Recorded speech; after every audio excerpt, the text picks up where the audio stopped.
I still remember the way her laughter echoed across the marble hall, sharper than the clink of champagne glasses. "You'll never have status, Diane," Brielle said, raising her glass like she was delivering a toast. "But don't worry. Daddy left you something. A dusty old gold watch. I'll be auctioning it after brunch. Might get a few $100 from vintage collectors." The room erupted in laughter. Her guests, high society influencers, fashion elites, tech heirs, snickered behind manicured hands. I stood frozen beside the grand piano, humiliated in front of the people I'd once served, people I once called family. The gold watch she held mockingly had been Harold Donahue's, Harlan's younger brother and my late husband. He'd left it to me with a simple note: "When the time is right, let it speak for itself." But then, in the middle of the humiliation, a familiar voice broke through the noise. "Excuse me," said David Wynn, CEO of Fairstone Private Bank, stepping forward with calm authority. "Before anyone bids on that watch, perhaps it's time you all knew the truth about who owns the account tied to it, and who actually holds the most status in this room." The silence was immediate. Brielle's smirk vanished. Harlan stood. Every eye turned to me. And just like that, the power in the room shifted. I never meant to marry into the Donahue family. People like them existed in a different universe from mine, one of private jets, gala events, and family names that opened doors I couldn't even knock on. 10 years ago, I was just Diane Rivers, a caregiver at Sunnyvale, assisted living center in West Palm Beach. My life consisted of 12-hour shifts, comfortable shoes, and a small apartment I shared with my cat Milo. I had no grand aspirations beyond paying my bills on time and maybe taking a vacation to the Keys once a year. Then Harold Donahue walked into our facility as a volunteer, and everything changed. Harold wasn't like the other Donahues. While Harlan, his older brother, built oil empires and married supermodels, Harold chose a quieter path. He'd studied literature at Princeton, worked briefly as a publisher, then retired early to find meaning, as he put it. The family saw him as the black sheep, gentle, thoughtful, and utterly uninterested in status or wealth. "They think I'm broken," he told me one evening as we sat in the facility's garden, watching residents play checkers. "But I think they're the ones missing something essential." Harold was tall, with salt and pepper hair and eyes that crinkled when he smiled. Not conventionally handsome like his brother, but he carried a quiet dignity I found magnetic. He came 3 times a week to read to our residents: Hemingway, Steinbeck, sometimes poetry that made the old women sigh, with remembrance. Our friendship developed slowly. Coffee after his reading sessions, conversations about books, about the residents, about life beyond the manicured hedges of Palm Beach society. "You're real, Diane," he said once. "Do you know how rare that is in my world?" I didn't understand then. I thought he was being philosophical, or maybe just flattering me. I didn't realize he was offering me a window into the empty existence he'd left behind. 6 months after we met, Harold was diagnosed with a rare autoimmune disease. The prognosis wasn't terminal, but it was serious. Years of treatment, possible complications, an uncertain future. I expected the Donahue machine to mobilize: private doctors, Swiss clinics, experimental treatments. Instead, silence. "They don't like mess," Harold explained with a sad smile from his hospital bed. "Illness is inconvenient, bad for the brand." I was stunned. "But they're your family." "Family means different things to different people, Diane." I started visiting him daily, bringing books from the library, homemade soup when hospital food became unbearable. I rearranged my shifts to be there for important doctor's appointments. It wasn't romantic at first, just human decency. Just being there when no one else would. Harlan called once. A brief, sterile conversation that left Harold staring at the ceiling for hours afterward. He offered to pay for a private nurse, Harold told me, so no one would have to get involved. 2 months into his treatment, Harold asked me to dinner. "Not here," he clarified. "A real restaurant, with tablecloths and everything. Is that wise? Your immune system is compromised, yes, but my heart is working perfectly fine." He took my hand. "And it's telling me not to wait for perfect circumstances." We went to a small Italian place off the tourist path. Harold wore a navy blazer that hung too loose on his frame, and I wore the only dress I owned that wasn't for funerals or church. He ordered champagne, and I protested.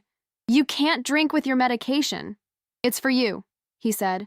"I'll have sparkling water and live vicariously." That night, under a string of patio lights, with the scent of garlic and basil in the air, Harold told me he was falling in love with me. Not dramatically, not with grand promises or declarations, just simply, honestly. I know this is unusual, he said. I'm older, I'm sick, and I come with complications, but you make me feel like myself again, like the person I was always meant to be. I didn't answer right away. It wasn't that I didn't care for him. I did, deeply. But I understood complications meant his family, his wealth, his status, all things that existed in a world I didn't belong in. Your family would never accept me, I finally said. Harold laughed, a genuine sound I hadn't heard since his diagnosis. That's the best recommendation you could have. We married 6 months later in a civil ceremony with 2 witnesses. My cousin Linda and Harold's college roommate David Wynn, now a successful banker but still loyal to the old Harold before the Donahue name meant anything. No one from the Donahue family attended. Not now. Harlan, not his daughter Brielle, not any of the cousins or aunts or uncles that populated their dynasty. Harold sent invitations. They sent regrets. Don't worry, Harold told me, kissing my forehead. We don't need their approval to be happy. For 3 years, we were. Harold's condition stabilized with treatment. We bought a modest house near the water, nothing like the Donahue compound, but beautiful in its simplicity. I continued working, despite Harold's assurances that I didn't need to. I like helping people, I explained. It's who I am. It's one of the reasons I love you, he replied. We traveled when Harold felt strong enough, small trips to national parks, once to Montreal for a literary festival. We built a life separate from the Donahue legacy, and it was enough. More than enough. Then Harold's condition worsened. New complications, more aggressive treatments. I took a leave of absence to care for him. Our savings dwindled with medical bills. I could ask Harlan, Harold suggested once, after a particularly large hospital invoice arrived. No, I said firmly. We'll manage. And we did, until we couldn't anymore. Until I was working night shifts at the hospital, while Harold slept, just to keep our health insurance. Until I was selling furniture to pay for medications not covered by our plan. Harold slipped away on a Tuesday morning in October, while autumn light filtered through our bedroom window. He'd been home on hospice for 3 weeks. I was holding his hand, reading Whitman to him, when he took one final breath and didn't take another. In his final days, he'd given me a small velvet box containing an old gold pocket watch. It was beautiful but unassuming, not encrusted with diamonds or made by some famous Swiss craftsman. Just a simple, elegant timepiece with his initials engraved on the back. When the time is right, he whispered. Let it speak for itself. I didn't understand then.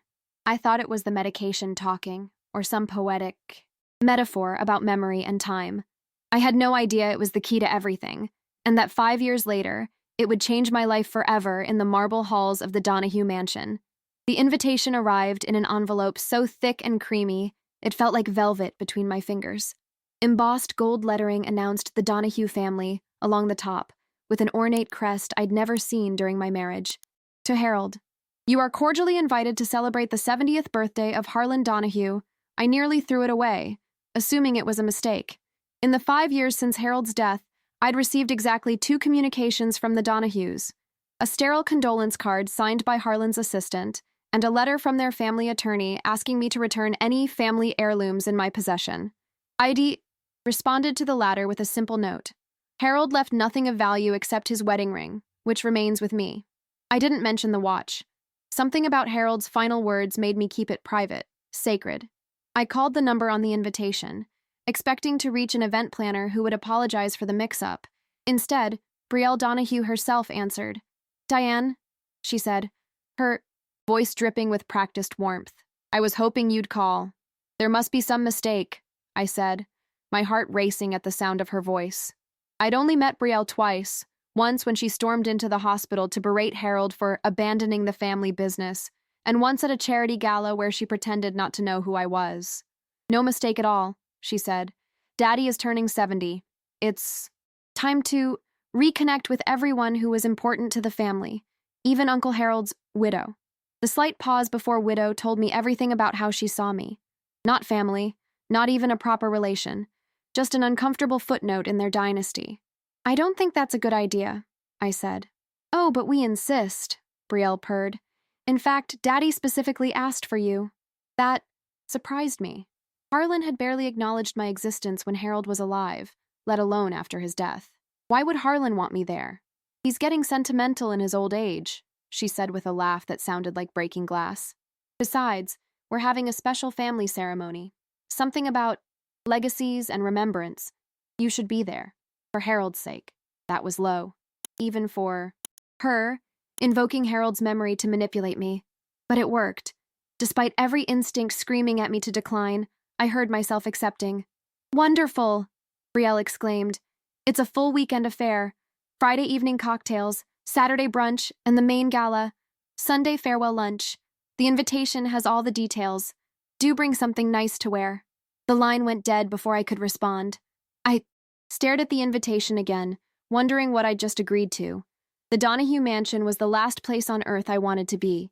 Yet something, curiosity perhaps, or a lingering connection to Harold, made me mark the date on my calendar.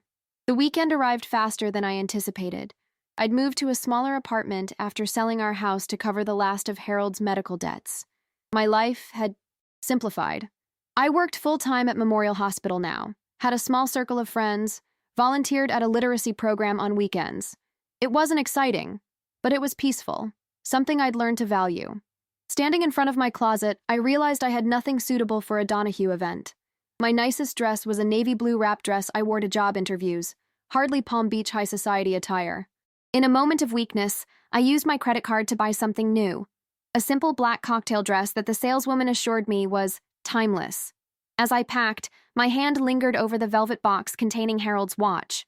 On impulse, I slipped it into my handbag, not to wear or display, just to have something of his with me in that house, like a talisman.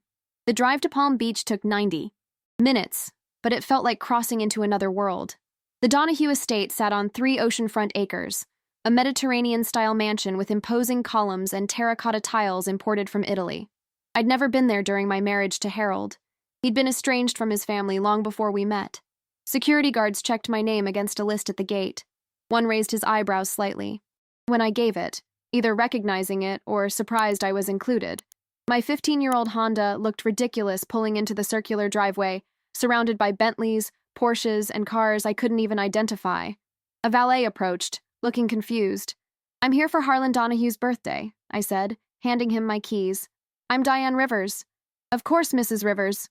His professional demeanor returned instantly. "The family is gathering in the East Wing. Someone will show you." I followed a uniformed maid through marble hallways adorned with artwork that probably cost more than my annual salary. Family photos lined one wall, generations of Donahues looking confidently into the camera, their wealth and status radiating from gilded frames. I searched for Harold among them but found only one small photo, a family portrait from decades ago, with a teenage Harold standing slightly apart from Harlan and their parents. "Mrs. Rivers," a cool voice said behind me. I turned to find Brielle Donahue, stunning in a white dress that probably cost more than my car. At 38, she was still beautiful in that polished, expensive way that spoke of regular facials, personal trainers, and carefully controlled diets. Her dark hair was pulled into an elegant chignon, diamonds glittering at her ears and throat. "You came," she said, air-kissing near my cheek. "How brave."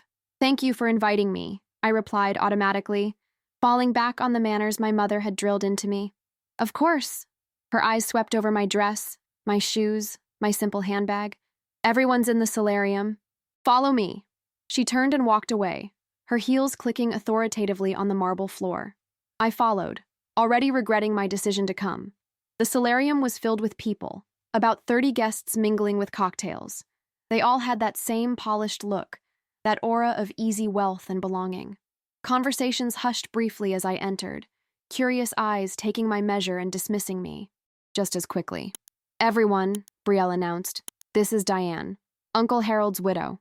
Not our aunt or even Harold's wife, just the widow, like I was a curiosity, a footnote."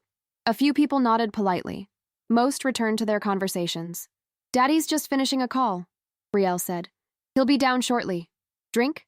She snapped her fingers and a server appeared instantly with a tray of champagne flutes. "Just water, please," I said.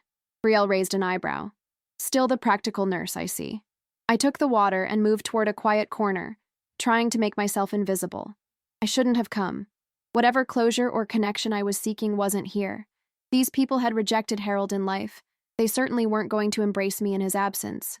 As I contemplated making an early exit, a familiar face appeared in the doorway. David Wynn, Harold's old friend and the CEO of Fairstone Private Bank. He'd been a witness at our wedding but had lost touch after Harold's death. I'd sent him a Christmas card the first year, but when he didn't respond, I stopped trying. Our eyes met across the room, and genuine surprise crossed his face.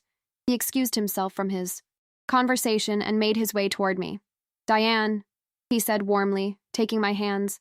"I had no idea you'd be here." "That makes two of us," I admitted. "It was a last-minute decision. How have you been?" His concern seemed genuine, which was refreshing after Brielle's thinly veiled disdain. "I'm okay," I said. "Working at Memorial now, full-time nursing." "Harold would be proud," David said, softly. Before I could respond, a hush fell over the room. Harlan Donahue had arrived. At 70, Harlan still commanded attention. Tall like Harold had been, but broader, more imposing, with silver hair and the confidence of a man who had never questioned his place in the world. He moved through the crowd, accepting birthday wishes with practiced charm. When he reached me, he paused. For a moment, I saw a flash of Harold in his eyes. That same Donahue blue. Then it was gone, replaced by the cool assessment I remembered. "Diane," he said, taking my hand briefly. "You came. Happy birthday, Harlan." He nodded as if I'd passed some small test. "We'll talk later," he said, before moving on to more important guests. David stayed by my side, a kindness I appreciated more than he could. No. He introduced me to a few people, creating a buffer between me and the curious stares. When dinner was announced, he escorted me to the dining room. I discovered my seat was at the far end of the table, about as far from Harlan as possible. David was seated near the head of the table, with bankers and business associates.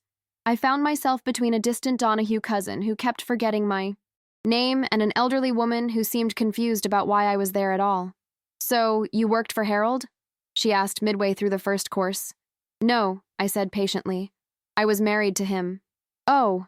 Her eyes widened. "I thought his wife was—" "Mom, that's enough," her daughter interrupted from across the table. "Different wife." The rest of dinner passed in a blur of expensive wine, which I barely touched, elaborate courses, which I barely tasted, and conversation that flowed around me as if I were invisible. I caught Brielle watching me several times, a small smile playing on her lips. By the time dessert arrived, I'd made up my mind to leave in the morning, birthday celebration or not. This wasn't about honoring Harold or healing old wounds. This was something else. Something that made my skin crawl. As I pushed my untouched chocolate souffle around my plate, Harlan stood and tapped his glass for attention. "I want to thank you all for coming," he said, his voice strong despite his age. 70 years is a milestone I wasn't always sure I'd reach. Polite laughter rippled through the room. "Tomorrow at brunch we'll be making a special announcement," he continued. "Something about the future of the Donahue legacy. I hope you'll all join us." His eyes found mine briefly across the table. "All of us," he added. "Every member of this family has a part to play." I felt a chill run down my spine. Whatever was happening here, I was suddenly certain I didn't want any part of it. Later, as guests dispersed to their rooms, I found myself alone in the grand hallway, searching for the guest wing. David appeared at my elbow. "Lost?" he asked kindly. "Completely," I admitted. "Come on, I'll show you. I've been coming to these events for decades." As we walked, David hesitated, then said quietly, "Be careful tomorrow, Diane." "What do you mean?" He glanced around to ensure we were alone. "Just keep your guard up, and if you need anything at all, come. Find me." Before I could press him further, we reached my room, and he bid me goodnight with a troubled expression I couldn't decipher. Inside the luxurious guest suite, I sat on the edge of the king-sized bed, feeling utterly out of place. I unpacked my small overnight bag, placing Harold's watch on the nightstand. The gold caught the lamplight, gleaming warmly in contrast to the cold opulence surrounding me. "What am I doing here, Harold?" I whispered to the empty room. "What would you want me to do?" I picked up the watch, running my thumb over the engraved initials. For the first time, I noticed something else engraved below them. Tiny numbers that looked like a serial code. As I peered closer, my phone chimed with a text message. An unknown number. Bring the watch to brunch tomorrow. Wear it visibly. Trust me. David. I stared at the message, then back at the watch. What did David know that I didn't? What was going to happen at brunch? Sleep evaded me that night, despite the 1,000 thread count sheets and memory foam mattress. I kept thinking about Harold's words. When the time is right, let it speak for itself. I had a feeling that time was approaching faster than I was prepared for.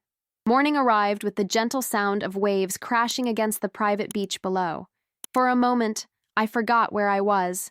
Then reality crashed in just as forcefully as those waves. I was in the Donahue mansion, about to face whatever spectacle Brielle and Harlan had planned for brunch. David's cryptic text message had kept me awake half the night. I'd examined Harold's watch more closely, noting the serial numbers engraved beneath his initials. They meant nothing to me, but clearly, they meant something to David.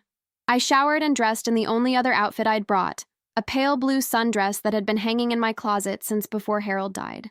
It wasn't fancy enough for a Donahue brunch, but it was the best I had. As instructed, I fastened Harold's pocket watch to a simple silver chain and wore it as a necklace, the gold gleaming against the blue fabric. The walk to the main house felt like marching toward my own execution. Sunlight glinted off the swimming pool where beautiful people lounged with mimosas, already starting their day of leisure. I recognized a tech billionaire, a retired senator, and 2 women I'd seen on magazine covers. Power, wealth, and privilege concentrated in one pristine space. Diane, there you are. I turned to find David approaching, looking sharp in linen pants and a blue blazer. His eyes immediately went to the watch hanging from my neck. Good, he said quietly. You got my message. What's going on, David? Why is this watch so important? He glanced around, then guided me toward a quiet corner of the terrace. I can't explain everything right now, but I need to confirm. That's Harold's watch, correct? The one he left you? Yes, but... And you've had it in your possession since his death? No one else has handled it? No one. It's been in my jewelry box. Why? David squeezed my arm gently. Just stay calm during brunch. Whatever happens, whatever is said, don't react. Let me handle it. Before I could demand more. Answers. Brielle's voice rang out across the terrace. Everyone, please find your seats. Brunch is about to be served. The dining pavilion had been transformed overnight. White linen tablecloths fluttered in the ocean breeze. Crystal glassware caught the sunlight, and elaborate floral arrangements scented the air. Place cards directed guests to assigned seating. Mine, I noticed, was again at the furthest table from Harlan, between 2 people I didn't know. But as I moved toward my seat, Brielle intercepted me. Diane, darling, she said, voice honeyed with false warmth. I've made a last-minute change. You'll be at the family table today, next to me. My stomach dropped. Whatever game she was playing, being closer to her wasn't in my best interest. That's not necessary, I began. But she linked her arm through mine, her grip surprisingly strong. I insist, she said, guiding me toward the main table where Harlan sat at the head like a monarch holding court. I caught David's eye across the room. He gave me a subtle nod that I interpreted as, go along with it. I'm watching. Seated beside Brielle with Harlan just 3 chairs away, I felt exposed and vulnerable. Servers moved, efficiently between tables, pouring champagne and coffee, offering platters of fresh fruit and pastries. I sipped my water and tried to appear calm. That's an interesting necklace, Brielle commented, eyeing Harold's watch. Vintage? It was Harold's, I said simply. Something flickered in her eyes. Recognition, perhaps, or confirmation of something she'd suspected. How sentimental of you to keep it. Harlan, who had been deep in conversation with a silver-haired man I didn't recognize, suddenly focused on us. His gaze locked onto the watch, then moved to my face. Is that, he began. Uncle Harold's old pocket watch. Brielle finished for him. Diane's been keeping it as a memento. Sweet, isn't it? There was nothing sweet about her tone. Harlan's expression was unreadable. I see. The brunch progressed with forced pleasantries. I picked at my eggs Benedict while Brielle held court, regaling the table with stories of her recent yacht trip to the Mediterranean. I searched for David in the crowd, finding him engaged in serious conversation with a man in a dark suit.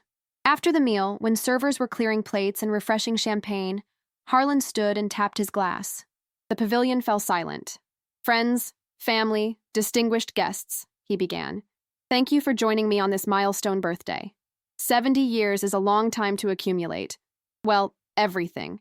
He gestured around him, earning appreciative laughter. As many of you know, legacy has been on my mind lately.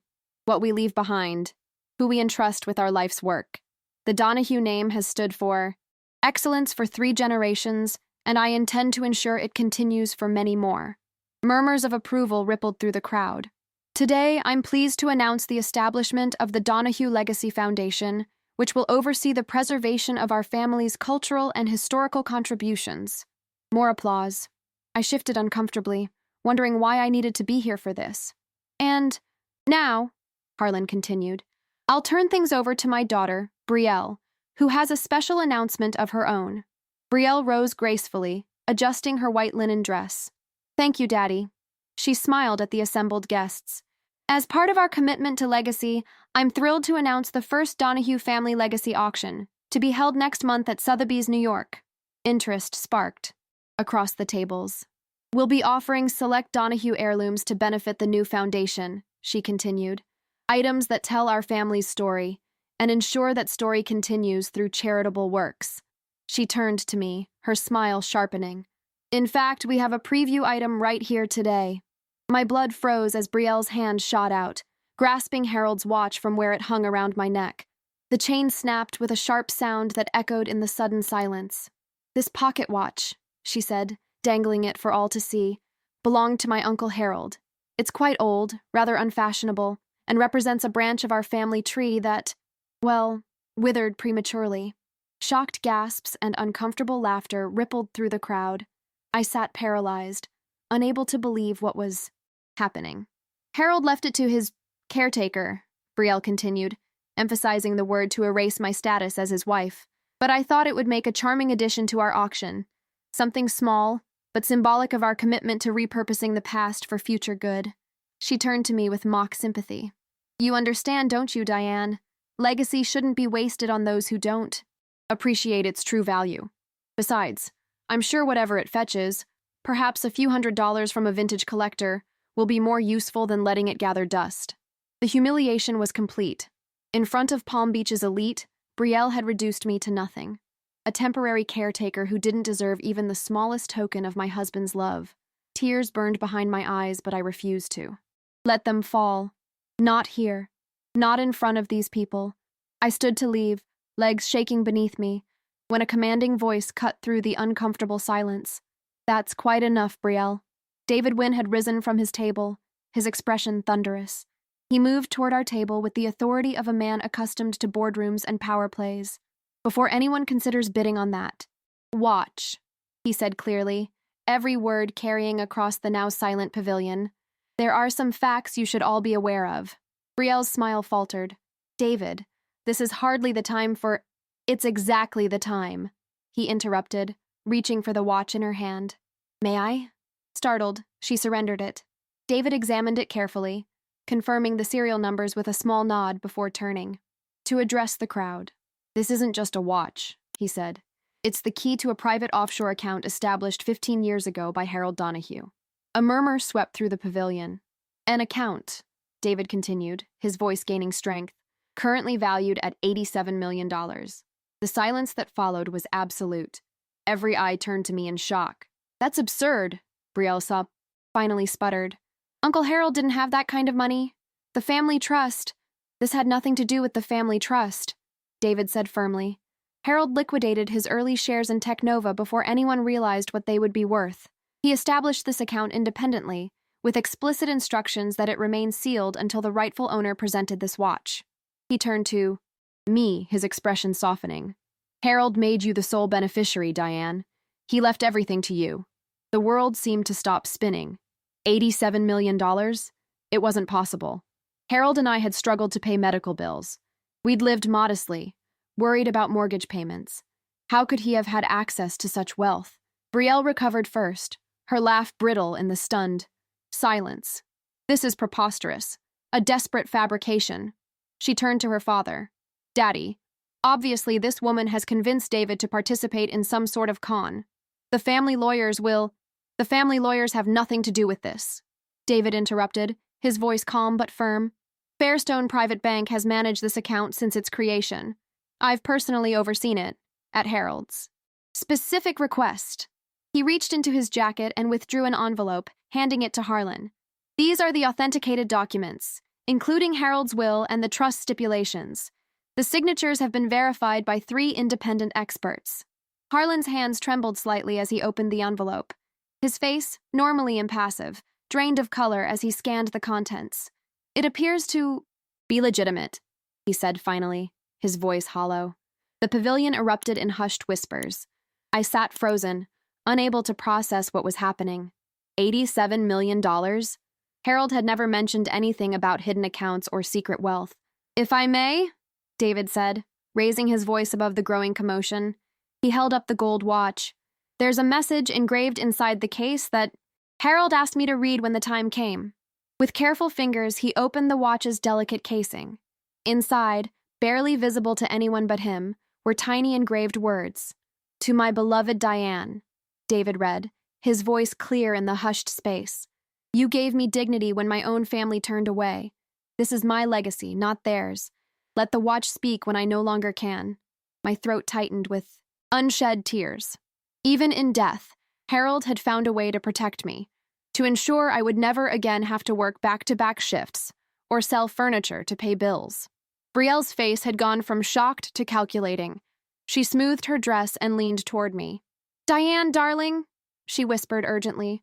Family disagreements happen in the best households. I'm sure we can discuss this privately and come to an arrangement that benefits everyone.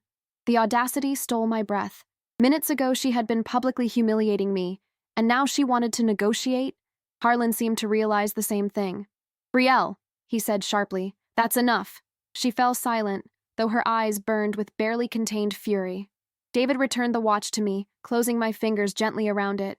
The funds can be transferred whenever you're ready, he said quietly. Harold set everything up. All it requires is your signature. I nodded, still unable to find words.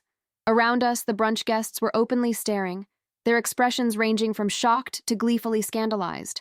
Palm Beach would be talking about this for years. A thought occurred to me suddenly. The account, I said, finding my voice at you last. Where did the money come from?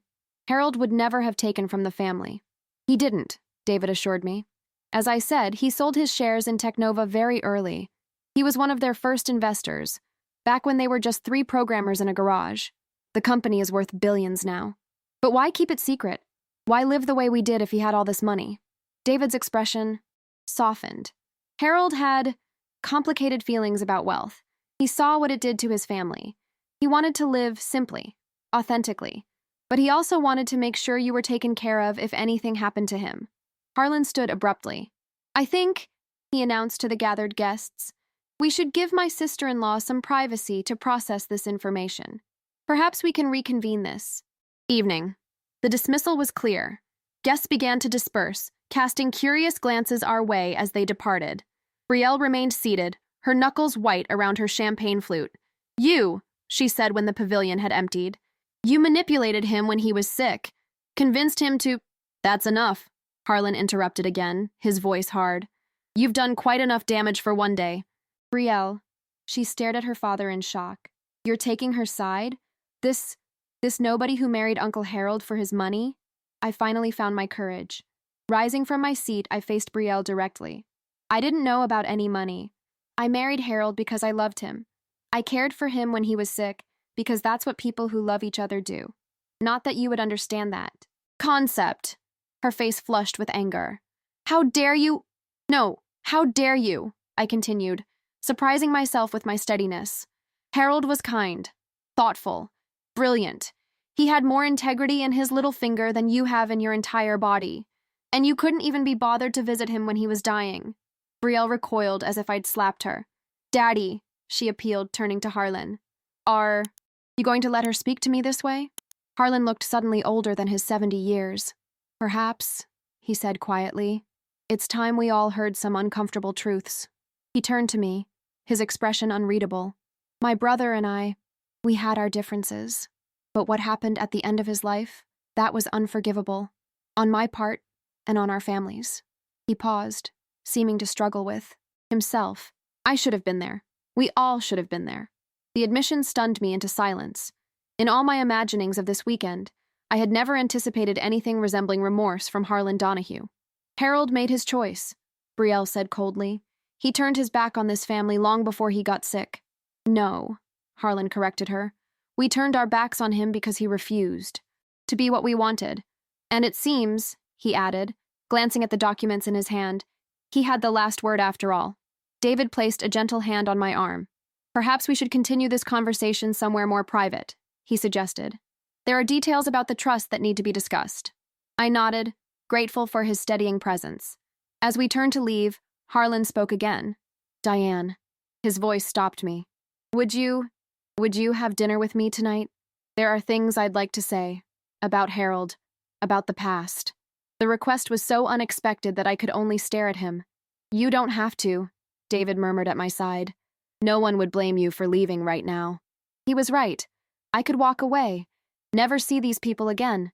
I had what Harold wanted me to.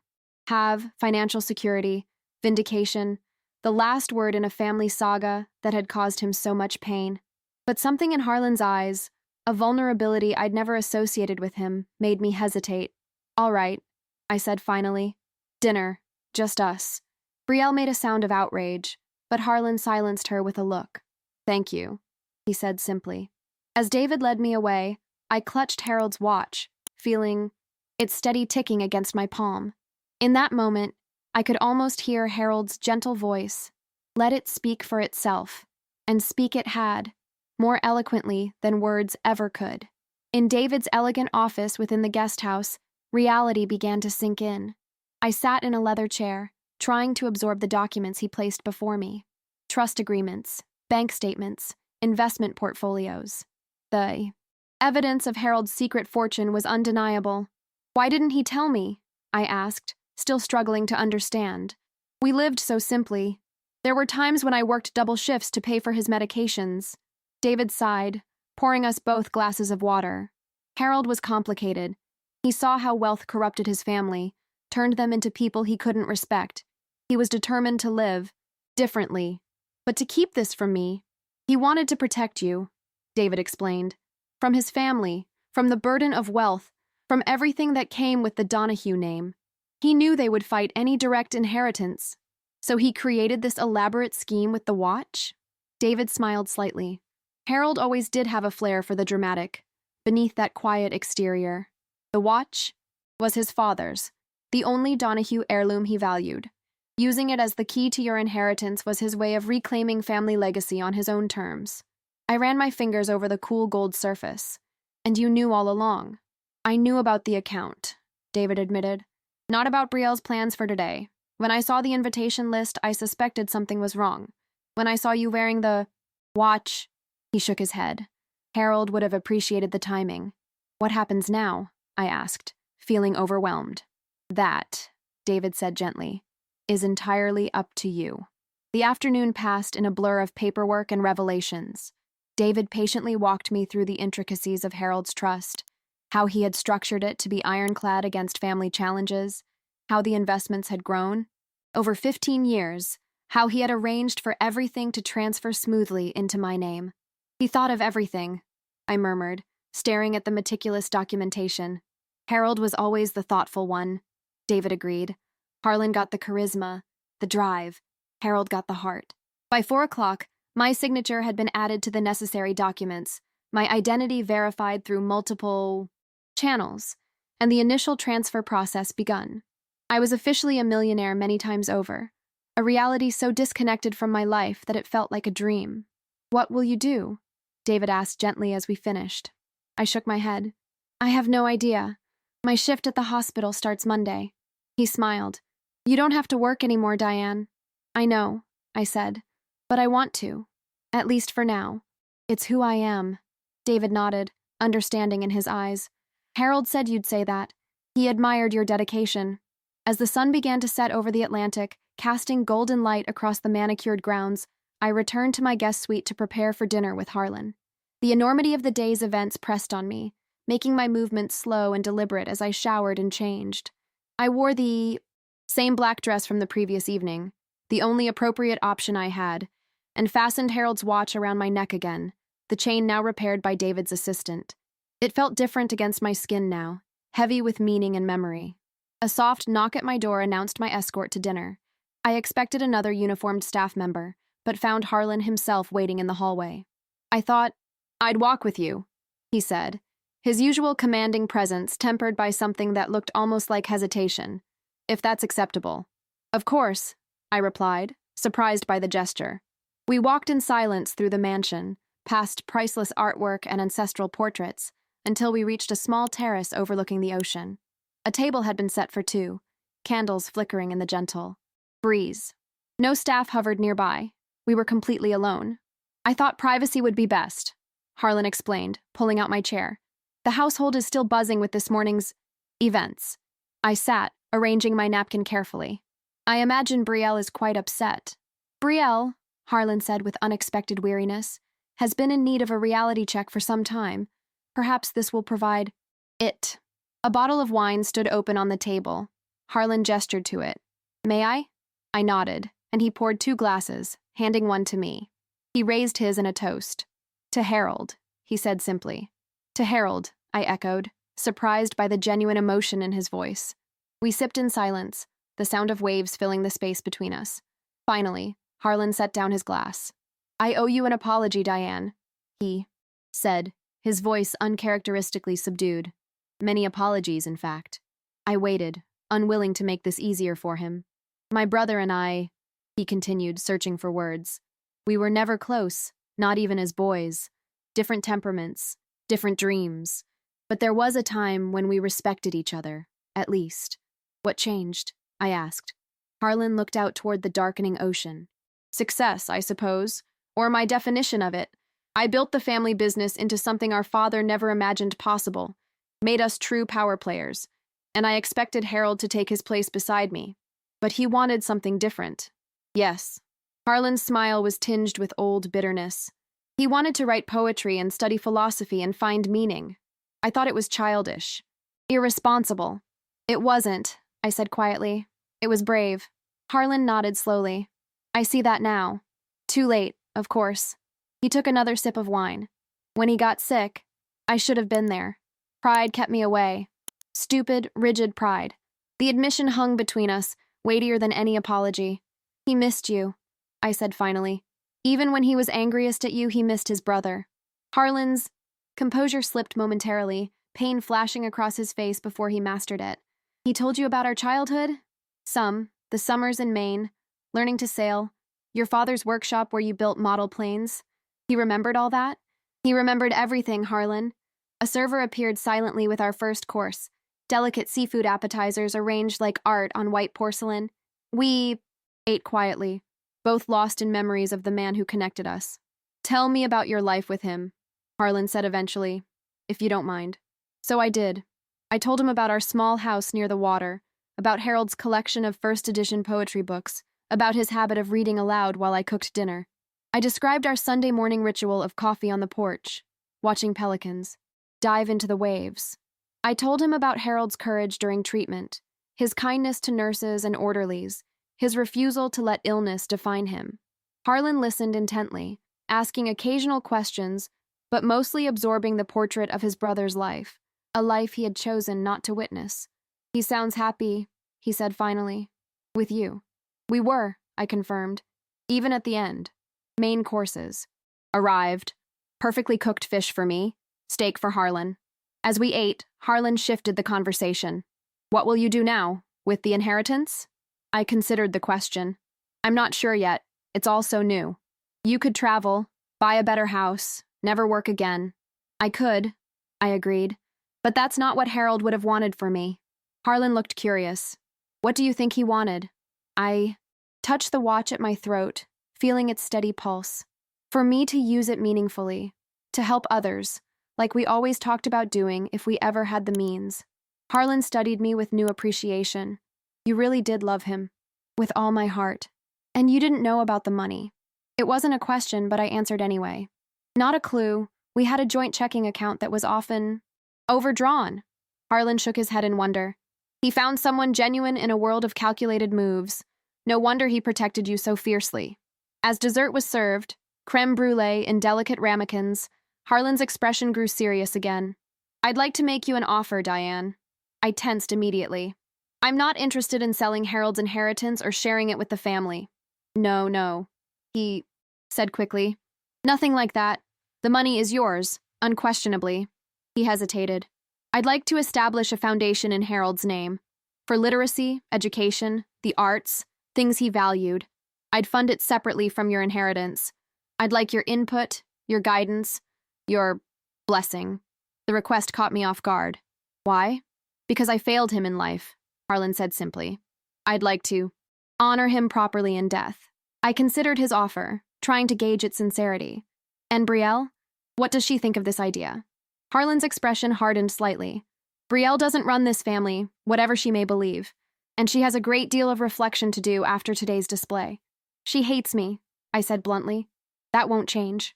Perhaps not, Harlan conceded, but she'll respect you now. And more importantly, she'll respect Harold's memory. I wasn't convinced, but I appreciated the sentiment. I'll think about the foundation, I promised. It's a lovely idea. Harold would have been touched. Harlan nodded, seemingly satisfied. As coffee was served, he broached another subject. Will you stay for the remainder of the weekend? My instinct was to decline, to flee. Back to my simple apartment and familiar life. But something, perhaps Harold's presence, which seemed so strong in this moment, made me reconsider. Yes, I said finally. I'll stay. Relief crossed Harlan's face. Good. That's good. As our dinner concluded and Harlan walked me back to my suite, a strange sense of peace settled over me. Nothing about this weekend had gone as expected, but perhaps that was Harold's final gift to me. Not just financial security, but closure. A chance to stand tall among the people who had dismissed him, dismissed us. At my door, Harlan paused awkwardly, clearly unaccustomed to uncertainty. Thank you, he said finally, for sharing him with me tonight. I nodded, suddenly too emotional for words. Good night, Diane. He turned to leave, then stopped. You know, he was the better man, between the two of us. I see that now. You both had your strengths, I said diplomatically. Harlan shook his head. No, he knew what mattered. It took me 70 years to begin to understand what he knew instinctively. He gestured vaguely at the opulent surroundings. All this, it's just things. Harold found something real. With that, he walked away. His shoulders slightly stooped, carrying the weight of late realizations. Inside my suite, I sat at the window overlooking the moonlit ocean. I unclasped Harold's watch, holding it in my palm, feeling its gentle ticking like a heartbeat. You clever, wonderful man, I whispered. You had the last word after all. Sunday morning dawned clear and bright, sunlight streaming through the windows of my guest suite. I woke feeling oddly light, as if a weight I'd carried for years had finally been lifted. Harold's watch lay on the nightstand, no longer just a memento but a symbol of his enduring love and protection. I dressed in my blue sundress again, the last day of wearing clothes that no longer reflected my financial reality, and made my way to the farewell brunch. The mood in the grand dining room was noticeably different. Guests watched me with new interest as I entered, whispers following in my wake. Some nodded respectfully, others couldn't hide their curiosity. Harlan rose when I approached the main table, pulling out a chair at his right hand, a position of honor that would have been unthinkable 2 days ago. Did you sleep well? He asked, his manner almost paternal. Surprisingly, yes, I replied. Brielle was conspicuously absent, her empty chair a silent testament to yesterday's humiliation. I felt a twinge of sympathy despite myself. It couldn't be easy to have your cruelty so publicly exposed. My daughter sends her regrets, Harlan said, noting my glance at her empty seat. She's feeling indisposed this morning. The diplomatic phrasing made a few nearby guests hide smiles behind napkins. Palm Beach society might be superficial, but they appreciated karma when they saw it. David joined our table, looking relaxed in casual Sunday attire. Good morning, he greeted us. Beautiful day. Conversation flowed more naturally than I expected. Several of Harlan's friends engaged me directly, asking about my nursing career with what seemed like genuine interest. A woman who introduced herself as a hospital board member even suggested I contact her about philanthropic opportunities. We're always looking for people with both medical experience and resources, she said delicately. It was strange how quickly perception had shifted. Yesterday, I was the help. tolerated but invisible. Today, I was courted and respected, not just for my newfound wealth, but for the story behind it. A love story, a vindication, the kind of narrative that resonated even in this cynical world. Midway through brunch, as servers refreshed coffee cups and offered fresh pastries, Harlan tapped his glass for attention. "Before everyone departs," he announced, "I'd like to say a few words." The room quieted immediately. "This weekend has been enlightening," he continued, with masterful understatement that drew knowing chuckles. "It's reminded me of important truths about family, about legacy, about what truly matters." He turned slightly toward me. "My brother Harold was always the family philosopher. He chose a different path from mine, one I didn't understand or respect as I should have, but he was wiser than I gave him credit for." Surprised murmurs rippled through the room. Harlan Donahue was not known for admitting mistakes. In honor of Harold's memory, I'm pleased to announce the establishment of the Harold Donahue Foundation for Literacy and Compassionate Care. Initial funding will be $20 million, with ongoing support from Donahue Industries. He gestured toward me. "My sister-in-law, Diane Rivers, has graciously agreed to serve as the foundation's chairperson, bringing her expertise in healthcare and her profound understanding of Harold's values to guide its mission." I blinked in surprise. We had discussed the foundation, yes, but not my leadership role, nor such substantial funding. Before I could react, Harlan continued. "Sometimes it takes a dramatic event to remind us where our moral compass should point. I'm grateful for that reminder, however uncomfortable it might have been." Applause followed his speech, genuine, appreciative applause. Even in this jaded crowd, sincerity and humility had power. As the brunch concluded and guests began departing, I found myself surrounded by people eager to exchange contact information, offer congratulations, or simply be associated with the weekend's most intriguing figure. I navigated the attention as gracefully as I could, thanking people for their kind words while maintaining Harold's dignity in how I spoke about him and our life together. David appeared at my elbow as the crowd thinned. "Ready to escape?" he asked with a knowing smile. "Beyond ready," I admitted. He escorted me to a quiet alcove off the main hall. "The papers are all finalized," he said, handing me a leather portfolio. "The initial transfer of $10 million will be complete by tomorrow. The rest will follow within 2 weeks, once all the compliance requirements are satisfied." $10 million, I repeated, the words still foreign on my tongue. "It doesn't seem real." "It will," David assured me. "And it comes with responsibilities, which is why I've taken the liberty of arranging a meeting with our private client team next week. Wealth management, tax planning, philanthropic structuring, all the boring but necessary details." I laughed. From nurse to philanthropist overnight, Harold would find this terribly amusing. "He would," David agreed, his expression softening. "But he'd also be proud of how you've handled it all. With grace and dignity, qualities he valued above all else." As we spoke, a commotion near the main staircase caught our attention. Brielle had finally emerged, dressed impeccably as always, but with eyes hidden behind large sunglasses despite being indoors. She was arguing with Harlan in hushed but intense tones. "I won't apologize to her," we heard her hiss. "It's humiliating enough without that." "You orchestrated your own humiliation," Harlan replied, his voice low but firm. "And you will make amends. For once in your life, Brielle, you will acknowledge when you've been wrong." She made a sound of frustration, then noticed us watching. Her posture stiffened immediately. "Speaking of the guest of honor," she said, her voice carrying with deliberate clarity. "Enjoying your victory lap, Diane?" "There are no winners here, Brielle," I replied calmly. "Just people trying to do the right thing." "How noble," she said, her tone dripping with sarcasm. "I'm sure Uncle Harold is looking down, absolutely beaming with pride at his clever little plan." Harlan's expression darkened. "Brielle—" "It's all right," I interrupted, approaching them both. "Brielle has every right to her feelings."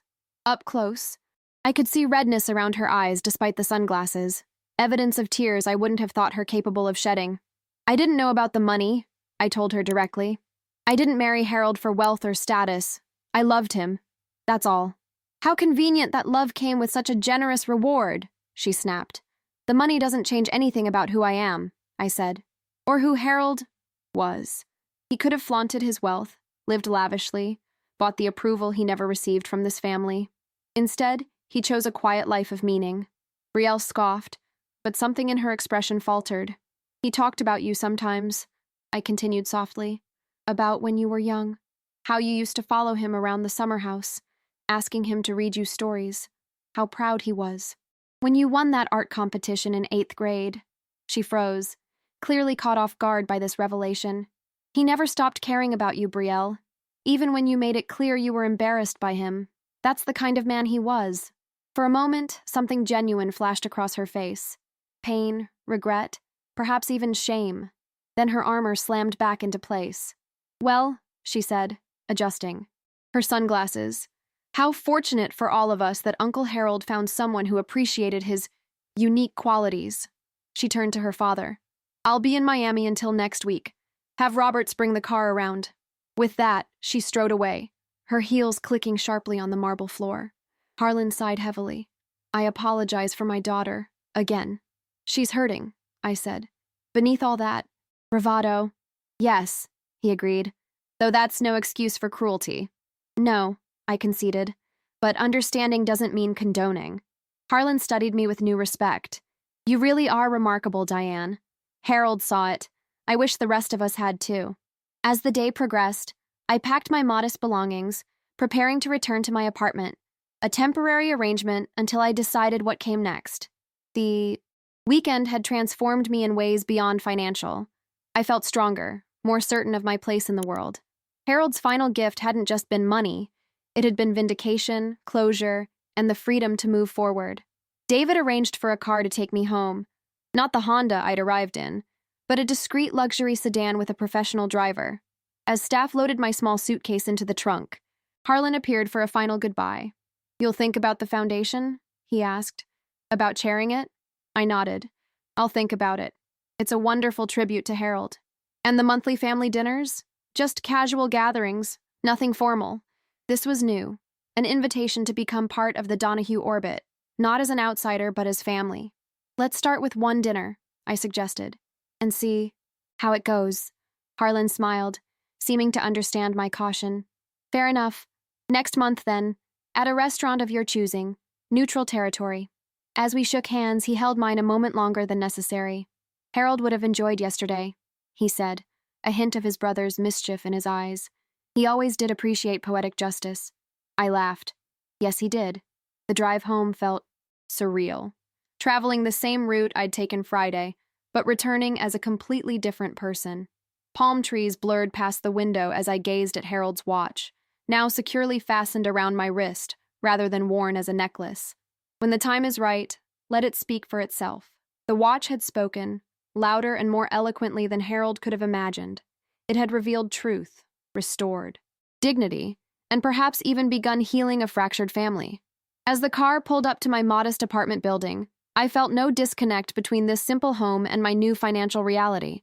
This had been a place of peace for me after Harold's death, a sanctuary where I'd rebuilt my life piece by piece. I would move eventually, find a house perhaps, something with a garden and space for books. But there was no rush. No need to announce my changed circumstances to the world with flashy purchases or dramatic gestures. Harold had taught me that true wealth wasn't measured in dollars or status. It was measured in dignity, in authenticity, in the courage to live by one's own values regardless of external pressures. That was a legacy worth preserving, worth sharing with the world through the foundation that would bear his name. As I unlocked my apartment door, I felt Harold's presence more strongly than I had in years. Not a ghost or a supernatural visitation, but the enduring impact of a life well lived, a love freely given. We did it, I whispered to the empty room. You had the last word after all. And somewhere I was certain, Harold was smiling. The next morning, my alarm rang. At 5:30 a.m. as usual. For a moment, as I reached to silence it, I wondered if the entire weekend had been an elaborate dream. The Donahue mansion, Brielle's cruelty, Harold's secret fortune. Then my hand brushed against the gold watch on my nightstand, and reality came flooding back. I was wealthy now. Extraordinarily wealthy. I could call the hospital, resign my position, and never work another day in my life. Instead, I showered, donned my scrubs, and made coffee in my dated kitchen. Some habits were too ingrained to break overnight, and besides, my patients were expecting me. The hospital corridors felt comfortingly familiar after the opulence of the Donahue estate. I moved through my rounds with practiced efficiency, checking vitals, administering medications, offering reassurance to anxious patients. "Diane," called Dr. Mehta as I updated a chart at the nurse's station. "Didn't expect to see you today. Thought you had that fancy Palm Beach thing." "That ended yesterday," I replied, smiling at the competent young physician who had always treated nursing staff with respect. "How was it? All champagne and caviar?" I laughed. Something like that. How could I possibly explain? What had happened? That I had walked into that mansion as a middle-aged nurse with a maxed-out credit card and walked out a multimillionaire? That Harold's final gift had transformed me from an outsider to someone the Donahues now had to acknowledge as family? "You look different," Dr. Mehta observed, studying me with professional curiosity. "More, I don't know, centered? Just glad to be back." "To normal," I said, deflecting the observation. But as the day progressed, I realized I wasn't back to normal. Couldn't be, really. The wealth itself was still abstract, numbers on documents rather than tangible reality. But knowledge had changed me. Vindication had changed me. Standing my ground in that mansion had awakened something I'd forgotten existed. My own power. During my lunch break, I received a text from David. "Meeting confirmed Wednesday 2 p.m. at Fairstone. Car will pick you up at 1:30. Bring ID and the watch." I replied with a simple thanks, still adjusting to this new reality where private cars arrived at my command, and banking executives rearranged their schedules to accommodate me. When my shift ended at 6 p.m., I was surprised to find Harlan Donahue himself waiting in the hospital lobby, looking distinctly out of place in his tailored suit among patients and visitors in casual attire. "Diane," he said, rising from an uncomfortable plastic chair as I approached, "I hope you don't mind the unannounced visit." "Is everything all right?" I asked, immediately concerned despite our complicated relationship. Yes, he assured me. He hesitated, seeming uncharacteristically uncertain. "I wanted to give you something, in person." He withdrew a small leather portfolio from his briefcase and handed it to me. "These were Harold's. I found them when we were clearing out his old room at the estate years ago. I should have given them to you after the funeral, but..." I opened the portfolio to find a collection of handwritten poems, Harold's distinctive script flowing across the pages, dated from his college years. "Oh," I breathed, running my fingers gently over the words. "I didn't know he wrote poetry." "He was quite good," Harlan said.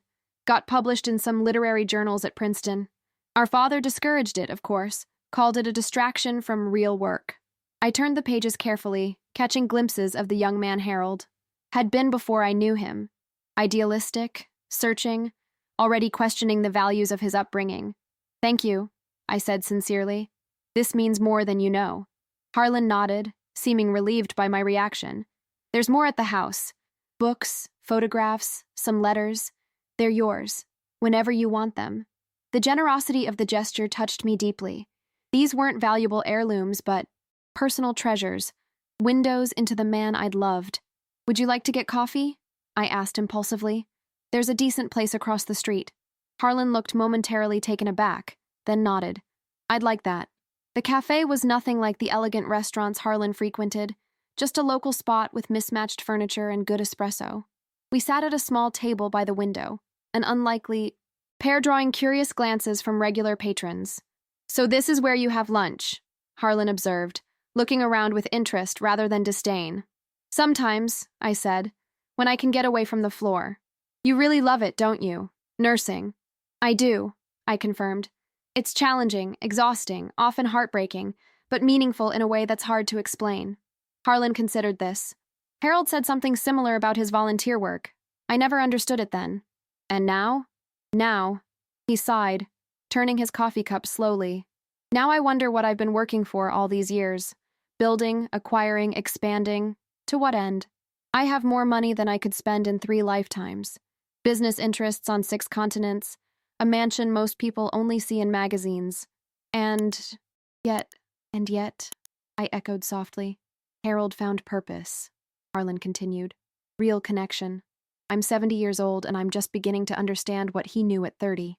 The vulnerability in his admission was startling. This was not the imperious Harlan Donahue who had dismissed his younger brother's choices. This was a man finally confronting the emptiness of his own success. Never too late to change course, I offered. Harold would tell you that. Harlan smiled faintly. Probably with some philosophical quote I'd pretend to find pretentious. I laughed. Exactly. As we finished our coffee, Harlan cleared his throat. There's another reason I wanted to see you. The foundation. We're announcing it formally next week. There will be a press release, some media coverage. I see, I said cautiously. Your name won't be mentioned without your permission, he assured me. But I meant what I said about wanting you to chair it. Your perspective, your experience. They're exactly what's needed to ensure it truly honors Harold. I considered his offer seriously.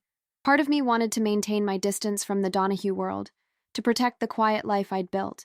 But another part recognized the opportunity to create something meaningful in Harold's name, to help others with the resources he'd left me. I'll do it, I decided. But on one condition. Harlan raised an eyebrow. Which is? Complete autonomy in program development. I want to create initiatives that would make Harold proud, focused on patient dignity, literacy for underserved communities, arts in healthcare. No corporate agenda, no PR stunts. I expected resistance, but Harlan nodded immediately. Agreed. It's your vision, Diane. I'm just providing the framework. As we parted outside the cafe, Harlan hesitated, then asked, Have you thought about what you'll do now, with your own resources? The question had been circling my mind constantly. $87 million. A fortune that could change countless lives, including my own. I'm still processing, I admitted, but I know I want to honor Harold's values, compassion, education, dignity for those society often overlooks. You sound like him, Harlan said softly. That's the nicest thing you could say to me. The next few days passed in a whirlwind of activity. My meeting at Fairstone Private Bank was an education in Sandiante itself, a 3-hour crash course in wealth management, tax implications, investment strategies, and philanthropic structures. David had assembled a team of specialists who explained everything with patience and clarity, never condescending despite my obvious inexperience with such matters.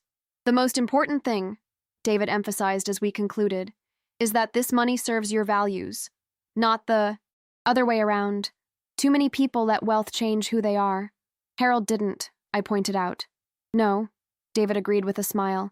He certainly didn't, and that's why he trusted you with it. That evening I stood in my small apartment, seeing it with new eyes. The furniture I'd chosen for comfort rather than style, the bookshelves crowded with paperbacks, the coffee mug collection from various hospital fundraisers. None of it suggested millionaire, and yet all of it represented the life I'd built, the person Harold had loved. My phone rang with an unfamiliar number. Assuming it was another bank representative, I answered professionally. Diane Rivers speaking. Ms. Rivers, a woman's voice, crisp and authoritative. This is Marissa Chen from the Palm Beach Post.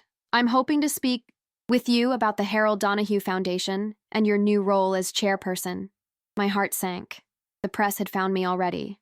I'm afraid the foundation hasn't made any official announcements yet, I replied cautiously. But you are the Diane Rivers who is married to Harold Donahue, and you've recently come into a substantial inheritance? News traveled fast in Palm Beach circles. I'm not commenting on personal matters, I said firmly. Our readers would be very interested in your story, she persisted.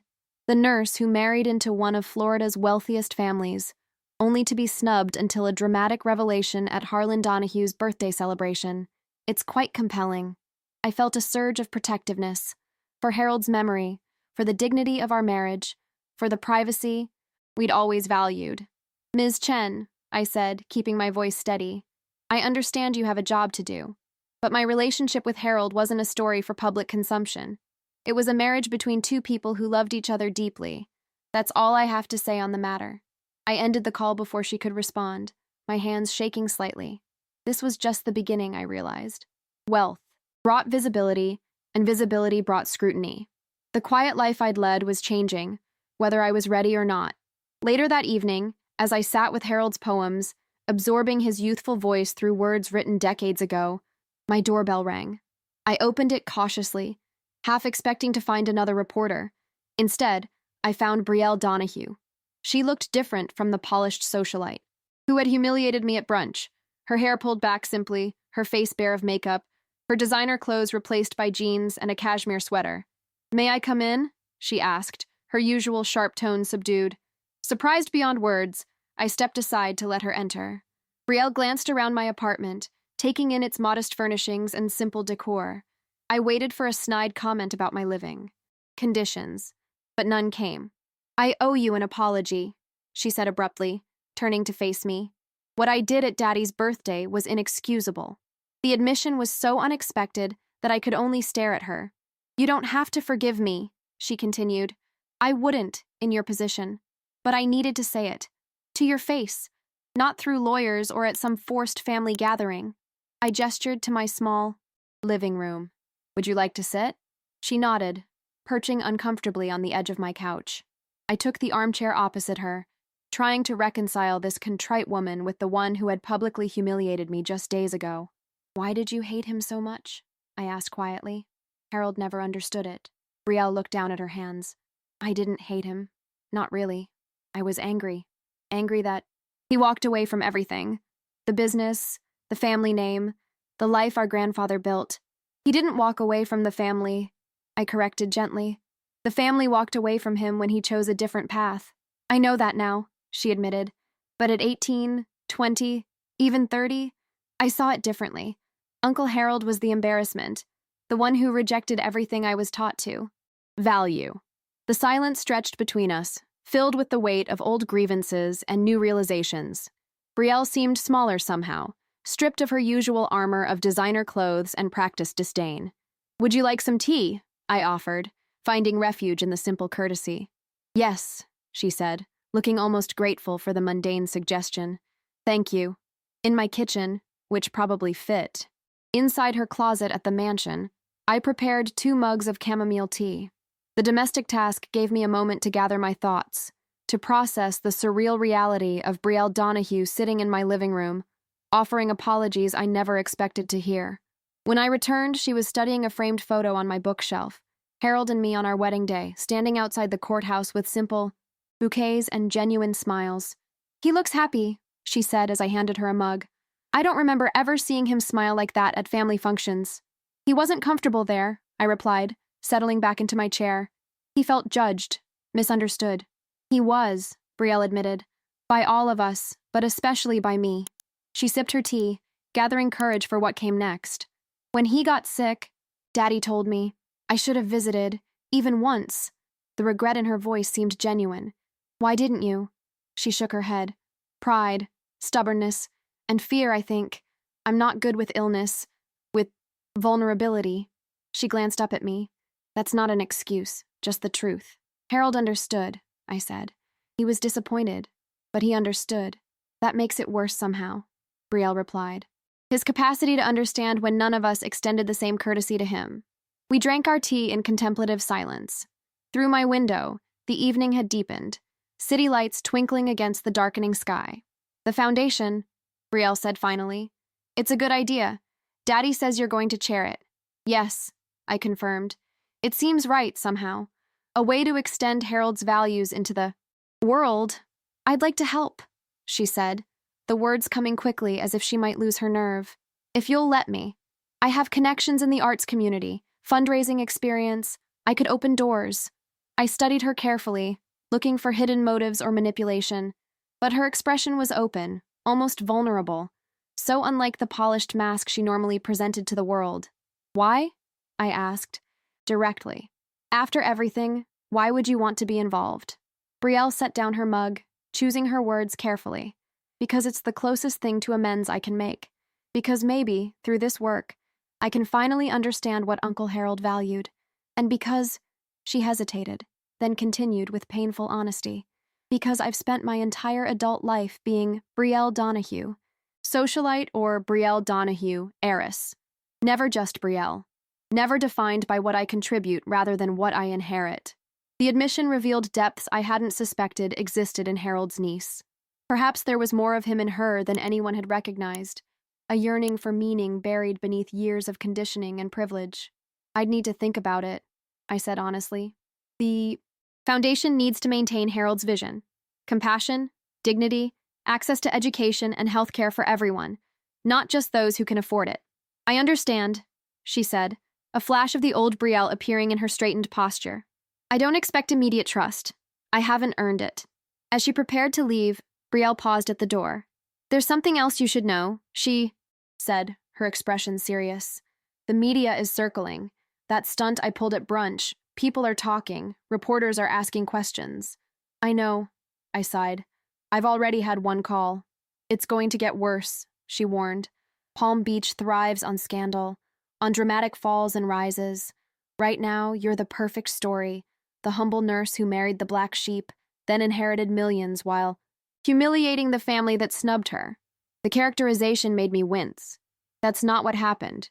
It doesn't matter, Brielle said with the weariness of someone long exposed to public scrutiny. Perception becomes reality in these circles. If you'd like, she added, almost hesitantly, I could help. Media management is unfortunately something I've had plenty of experience with. The offer surprised me. I'll think about it, I said, not committing, but not refusing outright. Brielle nodded, accepting my caution. As she stepped into the hallway, she turned back one last time. He chose well, she said quietly. Uncle Harold. He found someone worthy of his legacy. After she left, I returned to my armchair, processing the unexpected encounter. Brielle's visit had shaken my understanding of the Donahue family dynamics. Perhaps people could change, could grow beyond the rigid roles they'd been assigned or had chosen for themselves. The next morning brought an email from David with the initial paperwork for the Harold Donahue Foundation. Attached was a preliminary mission statement Harlan had drafted. The Harold Donahue Foundation is committed to advancing dignity, compassion, and education for underserved communities, honoring the values that defined Harold's life and work. Simple, direct, true to Harold's essence. I felt a surge of emotion reading it, pride mixed with a lingering sadness that Harold himself wasn't here to see his name associated with such meaningful work, rather than society gossip or family discord. I spent my day off reviewing the Foundation documents, making notes about potential programs and initiatives. By afternoon, I had the outline of a vision: literacy programs for hospital patients and their families, dignity-centered training for healthcare workers, arts integration in rehabilitation settings, scholarships for first-generation college students pursuing careers in healthcare or education. As I worked, I felt Harold's presence strongly, not as a ghost, but as an influence, a voice guiding my thoughts toward what mattered most. The wealth itself remained abstract, but its potential to create positive change felt increasingly real and urgent. My phone rang again, another unfamiliar number. Steeling myself for another reporter, I answered cautiously. Ms. Rivers? A woman's voice asked. This is Sandra Ellis, from Memorial Hospital's administration. Yes? I replied, surprised by the call. The board would like to meet with you at your earliest convenience, she said, regarding a potential opportunity. What kind of opportunity? I asked, immediately suspicious that this too was related to my newly public financial status. Dr. Winters prefers to discuss that in person, she said, referring to the hospital's chief of operations. Would tomorrow morning be possible? Say, 9 o'clock? I agreed, curiosity overcoming caution. Memorial had been my professional home for years. I owed them at least the courtesy of a meeting. That evening, I finally allowed myself a small acknowledgement of my changed circumstances. I ordered takeout from my favorite restaurant, not the usual budget-conscious. Single entree, but appetizers, entree, dessert, even a bottle of good wine. As I unpacked the feast on my small dining table, I raised a glass to Harold's photograph. To new beginnings, I said aloud, and to lasting legacies. The meeting at Memorial the next morning surprised me in ways I hadn't anticipated. Dr. Winters, a pragmatic administrator I'd always respected, came directly to the point. Diane, I'll be blunt. We've become aware of your changed circumstances, and we have a proposal for you. I tensed, preparing for an uncomfortable conversation about donations or fundraising. We'd like you to consider directing our new Patient Dignity Initiative, he continued. It's a program we've wanted to implement for years. Comprehensive training for all staff on patient-centered care, special emphasis on respecting autonomy and privacy, particularly for vulnerable populations. That sounds worthwhile, I said cautiously, but I'm not sure why you're approaching me specifically. Dr. Winters smiled.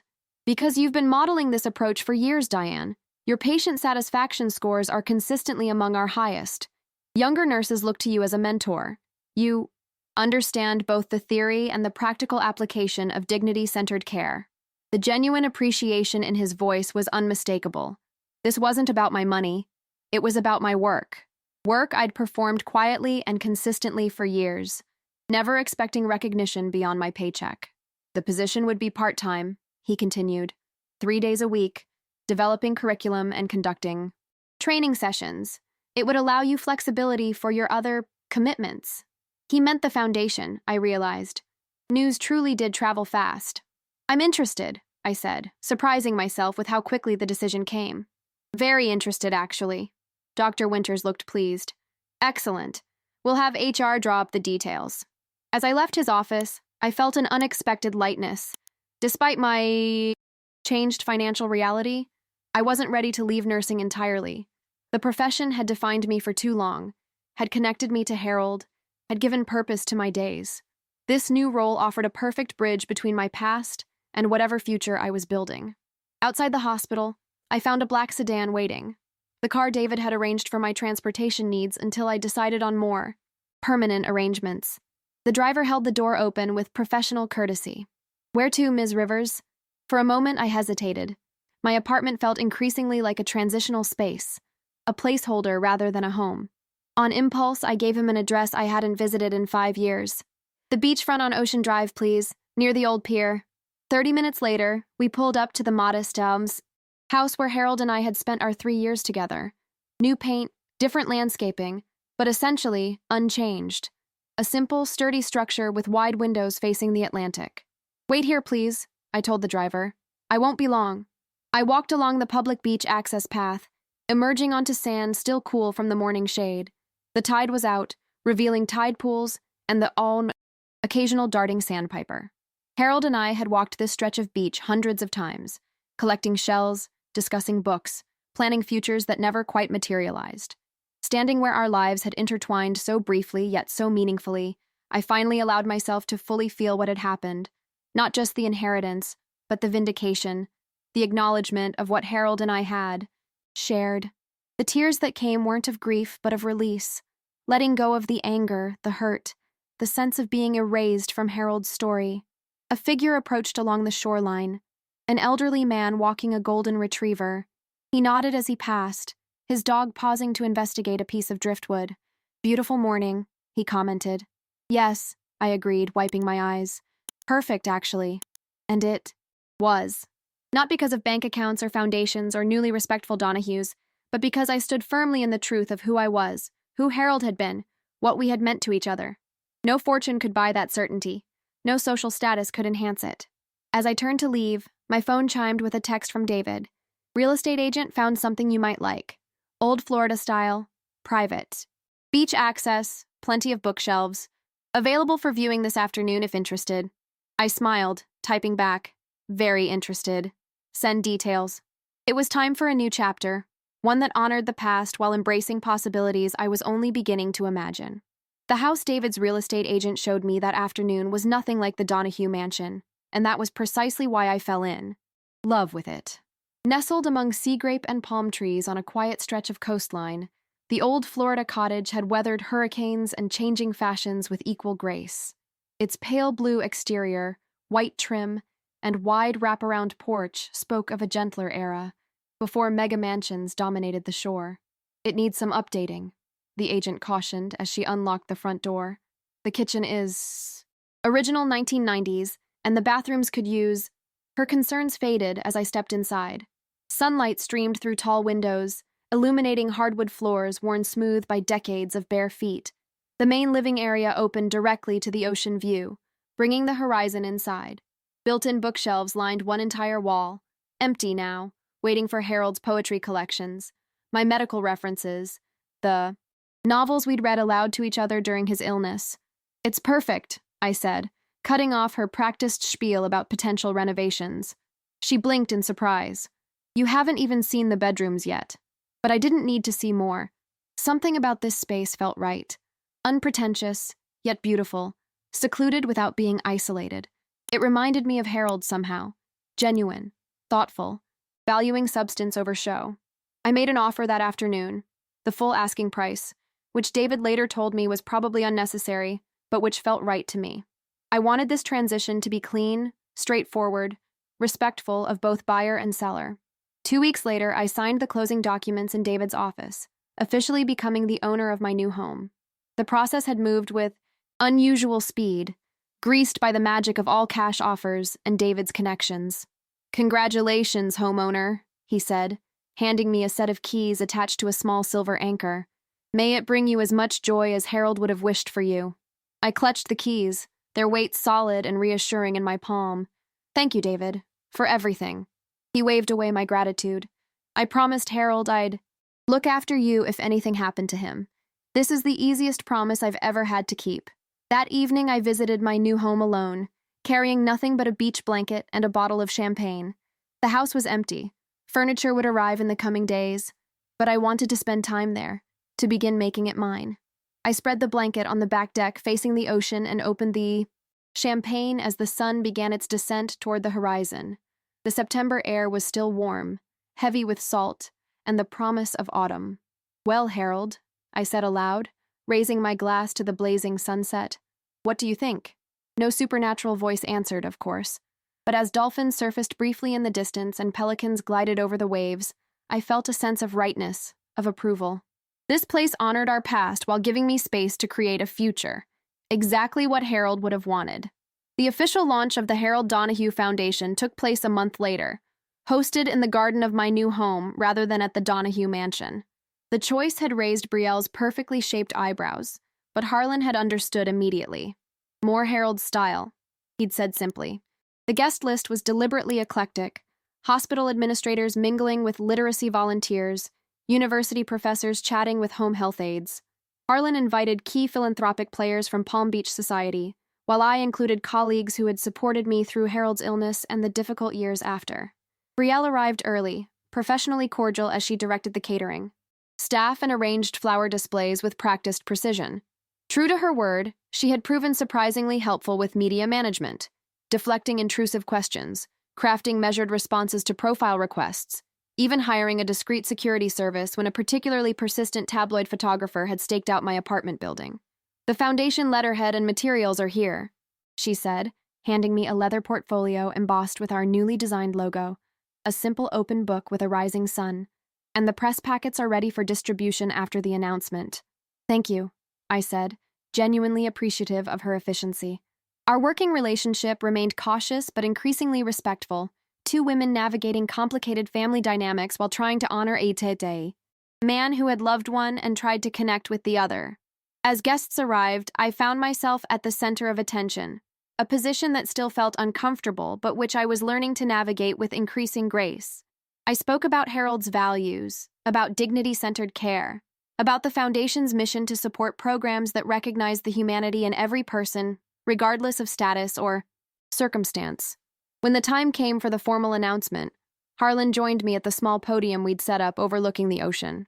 "My brother Harold," he began, his voice carrying across the hushed gathering, "was the conscience of our family, a role that didn't always make him popular at the dinner table." Gentle laughter rippled through the crowd. He chose a different path from mine, one that prioritized meaning over materialism, connection over competition, and service over status. It took me far too long to recognize the wisdom in his choices. Harlan paused, visibly emotional, a vulnerability I'd never witnessed during his business presentations or society speeches. "This foundation represents not just a legacy, but a lesson. Through its work, we hope to extend Harold's vision of a world where every person is treated with dignity, where education is accessible to all, where compassion guides professional practice." He gestured to me. "No one is better suited to lead this mission than Diane Rivers, the woman who embodied these values in her care for my brother, and who continues to demonstrate them in her nursing career and her gracious handling of unexpected circumstances." The applause was warm and genuine as I stepped forward. Looking out at the assembled guests, some who had known me only as Harold's wife, others who had witnessed my daily work in hospital corridors, I felt a circle closing, a narrative reaching completion. "Harold once told me," I began, "that the true measure of wealth is what you give, not what you keep. The Harold Donahue Foundation will operate on that principle, seeking to enrich communities through programs that might seem small in scale but can be transformative in impact." I outlined our initial initiatives, a literacy program bringing books and reading volunteers to hospital patients, scholarships for nursing students committed to geriatric and end-of-life care, arts integration programs for rehabilitation centers, training, modules on dignity-centered caregiving for healthcare workers. These programs reflect Harold's belief that the most meaningful connections happen one person at a time, one book at a time, one moment of genuine care at a time, I concluded. Thank you all for helping us honor not just his memory, but his vision. As conversations resumed and guests mingled against the backdrop of sunset, David approached with a tall, distinguished man I didn't recognize. Diane, I'd like you to meet Richard Keller, David said. Richard is the Dean of Nursing at Atlantic University. Dr. Rivers, Keller said, shaking my hand firmly, your Patient Dignity Initiative at Memorial has generated considerable interest in academic circles. We've been developing a similar curriculum focus for our graduate nursing program. That's wonderful, I replied. And please, it's just Diane. My doctorate is still very much in progress. This was another change the inheritance had facilitated, my enrollment in a doctoral program in nursing education, something I dreamed of but could never afford while working full-time. Well, that's partly what I wanted to discuss, Keller said. We're establishing an endowed chair in dignity-centered healthcare practice. Your foundation's mission aligns perfectly with our vision, and your clinical experience combined with your doctoral work makes you an ideal candidate to shape the position. The offer caught me completely off guard. I'm flattered, but I'm not even halfway through my doctoral program. The position wouldn't begin immediately, he explained. We're looking at an 18-month development timeline, which would coincide nicely with your academic progress. In the meantime, we'd value your input as a consultant. As he outlined the potential collaboration, I felt a familiar presence at my elbow. Harlan had joined our conversation, listening with uncharacteristic silence. You should consider it seriously, he said when Keller finished. Harold would be proud to see his name associated with educational innovation. The position could be named for him, Keller suggested, picking up on the connection immediately. The Harold Donahue Chair in Dignity-Centered Practice. The symmetry of it, Harold's name attached to formal academic recognition of values he'd lived quietly and without fanfare, brought tears to my eyes. I'd be honored to discuss it further, I told Keller. As the evening wound down and guests departed, I found myself alone with Harlan on the oceanfront deck. The catering staff had cleaned up efficiently. Even Brielle had left after a surprisingly warm goodbye hug. Your home suits you, Harlan observed, gazing out at the moonlight silvering the waves. Unpretentious but beautiful. Rather like you. I smiled at the unexpected compliment. Thank you. It feels right. He nodded, understanding exactly what I meant. Harold would have loved it here. Yes, I agreed. He would have. We stood in companionable silence, listening to the rhythm of the surf, two people connected by love for the same man, by grief at his absence, by growing respect for each other. I have something for you, Harlan said finally, withdrawing an envelope from his jacket. Something I should have shared years ago. Inside was a letter in Harold's handwriting, dated a month before his death. Addressed to Harlan, it had clearly never been sent. Dear brother, by the time you read this, if you read this, I will likely be gone. My doctors speak in euphemisms now, which I find more disturbing than plain truth would be. We have lived different lives, you and I. Made different choices, valued different things. For many years, I thought this made us adversaries rather than brothers. I realize now it simply made us human, complex, flawed, searching for meaning in our own ways. I don't regret my choices.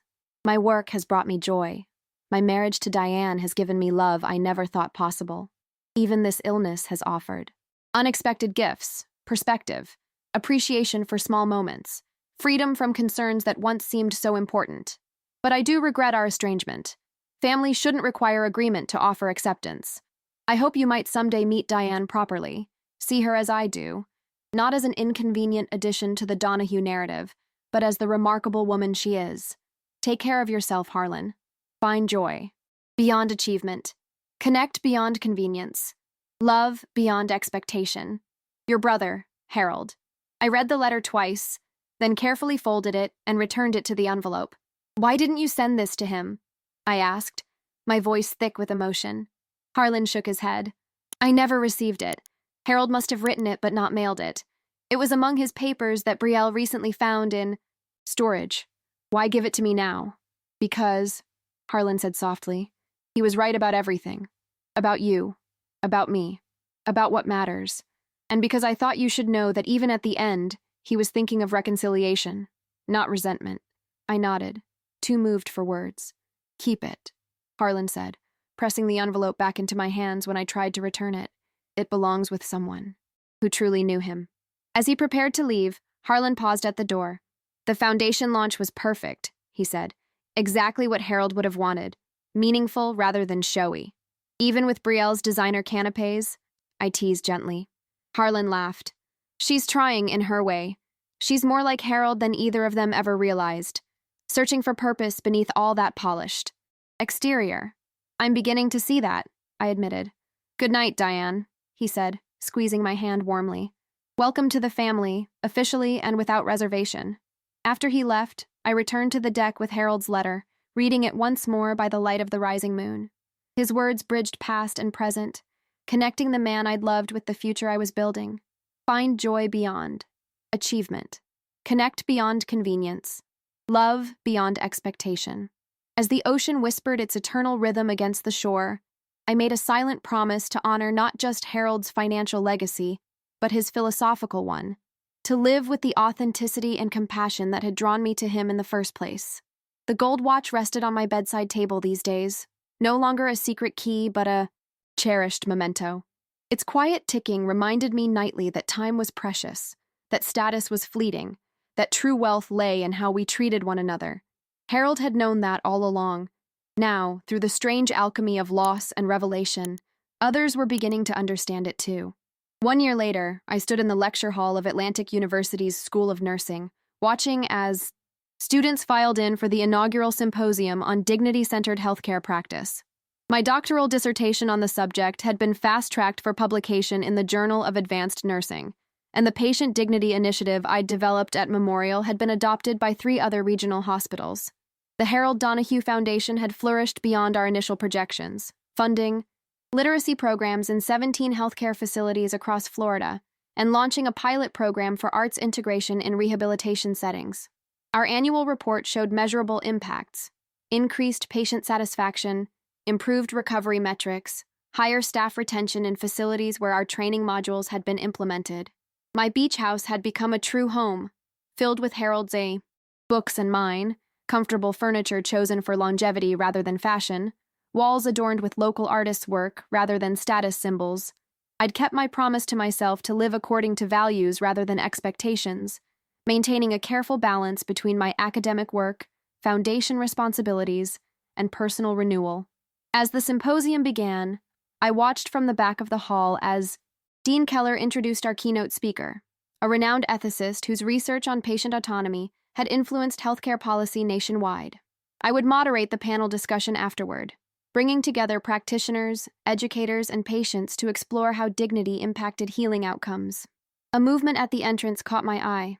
Brielle slipped in quietly, wearing a simple navy dress, rather than her usual designer ensemble. She spotted me and approached, kissing my cheek in greeting. "Sorry I'm late," she whispered. "Traffic from Palm Beach was terrible." "You didn't have to come," I said, genuinely touched by her presence. "Of course I did," she replied. "This is important, to you and to Uncle Harold's legacy." Over the past year, Brielle and I had developed an unexpected alliance that had gradually evolved into something resembling friendship. She had proven remarkably effective as the Foundation's Director of Strategic Partnerships, leveraging her social connections for meaningful support rather than superficial endorsements. More importantly, she had shown a growing commitment to understanding the values that guided our work, reading the books I recommended, visiting programs, listening to patient stories with genuine interest. "Daddy wanted to be here," she said, but his doctor advised against travel so soon after the procedure. Harlan's heart surgery 2 weeks earlier had been successful, but had limited his activities temporarily. At 71, he had finally begun delegating operational control of Donahue Industries, focusing instead on mentoring the next generation of leadership, including, surprisingly, his previously overlooked nephew on Harold's wife's side, who had shown genuine business acumen and ethical awareness. "Give him my best," I said. "Tell him we recorded everything for him to watch when he's feeling stronger." As the keynote address concluded and attendees applauded, I prepared to take the stage for the panel discussion. Dean Keller approached the podium for introductions.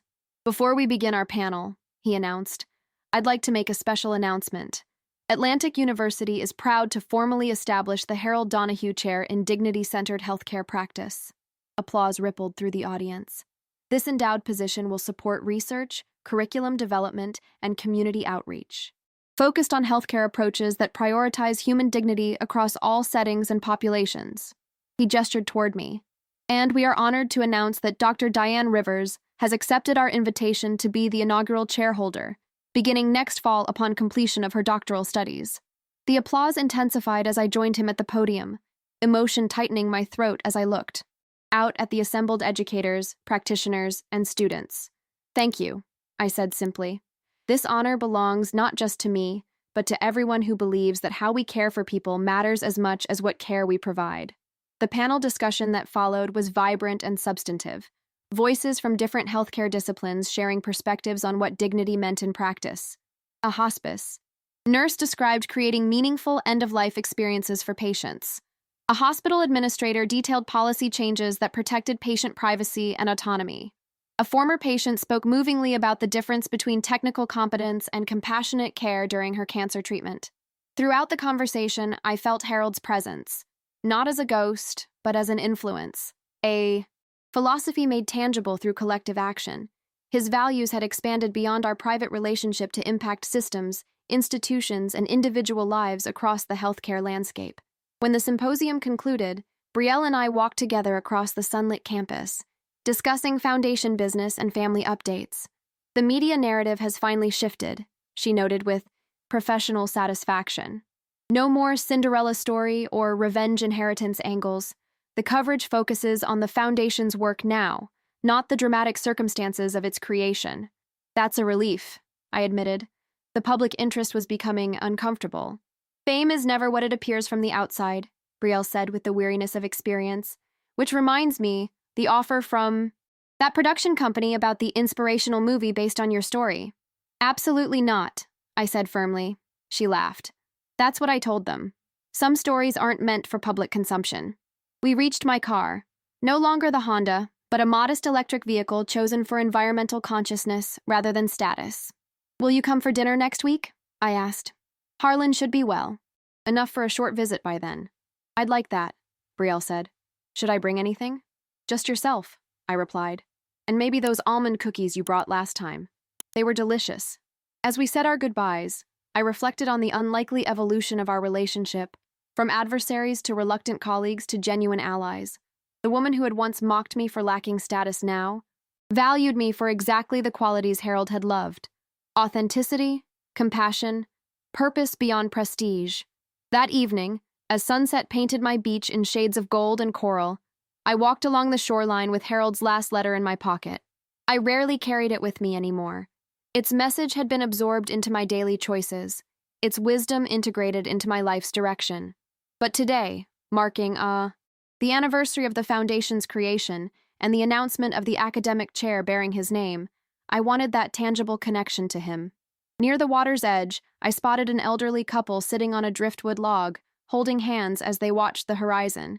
Something about their comfortable silence, their evident contentment in each other's company, reminded me powerfully of what Harold and I might have become had illness not intervened. The woman noticed me and smiled warmly. Beautiful evening, isn't it? Perfect, I agreed. We've been watching dolphins, her husband said, pointing toward a distant movement in the waves. Family group, looks like. I paused, watching as sleek forms surfaced and submerged in graceful arcs. How long have you been married? I asked, impulsively. 52 years next month, the woman answered, squeezing her husband's hand. Not all easy, but all worth it. That's wonderful, I said, feeling a bittersweet pang for the decades Harold and I never had. Are you the one who started that reading program at Memorial? The man asked suddenly. My sister was there last year. Said it made all the difference during her recovery. Surprised, I nodded. Yes, that's one of our foundation initiatives. Well, thank you, he said simply. Gave her something beyond her illness to focus on. Doctor for her body, books for her spirit, that's how she put it. His words struck me with unexpected force. The concrete impact of work that sometimes felt abstract amid budget discussions and program evaluations. One person, one book, one moment of dignity preserved. exactly as Harold and I had envisioned. "You're very welcome," I said, emotion tightening my throat. "That's exactly what we hoped for." As I continued my walk, the encounter stayed with me, a perfect illustration of Harold's philosophy that meaning came through connection, through seeing and being seen as fully human despite circumstances. Back at home, I settled on my deck with a glass of wine, watching as stars emerged in the deepening blue sky. My phone chimed with a text from David, a photo of his newborn granddaughter, wrapped in a blanket embroidered with her name, Harriet Diana Wynne. Named for two people who understood what truly matters. The caption read, "Hope that's okay with you." Tears pricked my eyes as I typed back, "More than okay. Harold would be honored. As am I." Later, as I prepared for bed, I placed Harold's watch on my nightstand where it always rested. Its steady ticking had become a comforting soundtrack to my nights, a reminder of continuity, of promises kept, of love that transcended circumstance and status. "Well, Harold," I said softly to the quiet room, "you were right, as usual. The watch did speak for itself, but it said so much, more than either of us could have imagined. I thought about the Foundation's growing impact, the academic chair that would train future healthcare providers in dignity-centered practice, the subtle but significant shifts in how the Donahue family defined legacy, from humiliation in a marble hall to meaningful purpose recognized across communities, a transformation that honored not just Harold's money, but his values." The gold watch gleamed in the soft lamplight, its surface reflecting both past and present. The key to a fortune, yes, but more importantly, the key to understanding what wealth truly meant when measured in human terms rather than dollar signs. Status, as Brielle had mockingly informed me that fateful day, was something I would never have. She had been right in a way, but completely wrong about why it mattered. True status came not from family names or social circles, but from living with integrity, from treating others with dignity, from finding purpose beyond self-interest. Harold had understood that all along. And now, through the strange alchemy of loss and revelation, others were beginning to understand it too, even, remarkably, the Donahues themselves. I turned off the lamp and settled into sleep, tomorrow's possibilities already taking shape in my mind. A new module for the training program, revisions to my latest academic paper, plans for the Foundation's expansion into rural healthcare settings. Work that mattered, inspired by a love that continued to guide me even in absence. The watch ticked softly in the darkness, its rhythm steady and reassuring, like Harold's voice in my memory, like the ocean beyond my windows, like the beating heart of a legacy built not on wealth or status, but on enduring values that would long outlive us all. When the time is right, let it speak for itself. And speak it had, more eloquently than either of us could have imagined.